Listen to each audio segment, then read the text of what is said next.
كنت أراكم من وراء النوافذ. هذه كانت أول كلمات الشاب الجزائري بن عمر عميرة الذي اختفى في ظروف غامضة منذ عام 1996، وتم العثور عليه منذ أيام داخل حظيرة في منزل جاره في واقع أقرب إلى الخيال. فماذا حدث لهذا الشاب، ولماذا اختطفه جاره طول هذه السنوات؟ في عام 1996 خرج الشاب بن عمر عميرة البالغ من العمر 16 عام من بلدته القديمة متجها إلى وسط مدينة الجلفة، لكنه لم يعد، فبحث عنه أقربائه له سنوات طويلة، ونشر صورة في التلفزيون ولكن دون جدوى قبل أن يعلن أنه مفقود. بسبب الأحداث التي كانت تشهد الجزائر في ذلك الوقت من حرب أهلية سميت بالعشرية السود، اعتقد أهل الشاب أنه قد اختطف أو اغتيل من قبل الإرهابيين. عام 2007 توفت والدته حزنا عليه. بعدها ب28 عام من اختفائه ظهر منشور على مواقع التواصل الاجتماعي يفيد أن الشاب بن عمران على قيد الحياة ويعيش داخل منزل جاره. أهل الشاب أبلغوا الدرك الوطني بالمنشور الذي قيل أنه صادر عن سيدة قريبة جدا من الجاني، والتي سرعان ما صدر منه منشور آخر بأنها مجرد مسحة لا أكثر. لكن أفراد عائلة الضحية بقوا على أسرارهم. بدأ بعضهم يربط أحداثا وتصرفات من الجاني، منها أن كلب الضحية كان لا يفارق باب الجاني بعد اختطاف صاحبه لمدة أسبوعين، حتى تم العثور عليه ميتا مسموما.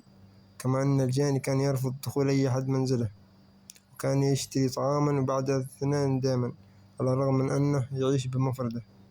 وفي عام 2024 12 يونيو اقتحمت قوات الأمن رفقة أهل الشاب منزل جارهم المشتبه به. بالفعل وجدوا بن عمران في حالة مزرية داخل حفرة تشبه القبر مغطاة بالتبن، وكان في حالة صدمة ولا يقدر على الكلام، لكنه كان بصحة جيدة.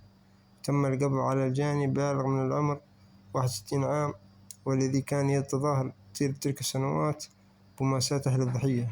ما بين داره والدار السيد اللي خاطفه ما كاش 200 متر، راكم تخزروا فيها بالضبط 200 متر. وامه حاسه باللي بنها راه قفل راه عند فلان وروحوا شوفوه، يقول لها ودي خلينا العزوز ما كان والو. الشاب بن عمران قال أنه كان يتبع كل شيء من وراء النافذة، وحين يحاول الخروج لا يقدر أن يتجاوز مساحة معينة من السكن، وكان مربوط بها لا يتجاوزها، وحتى إذا حاول أن ينادي لا يستطيع، مؤكدا أنه يعرف بوفاة والدته.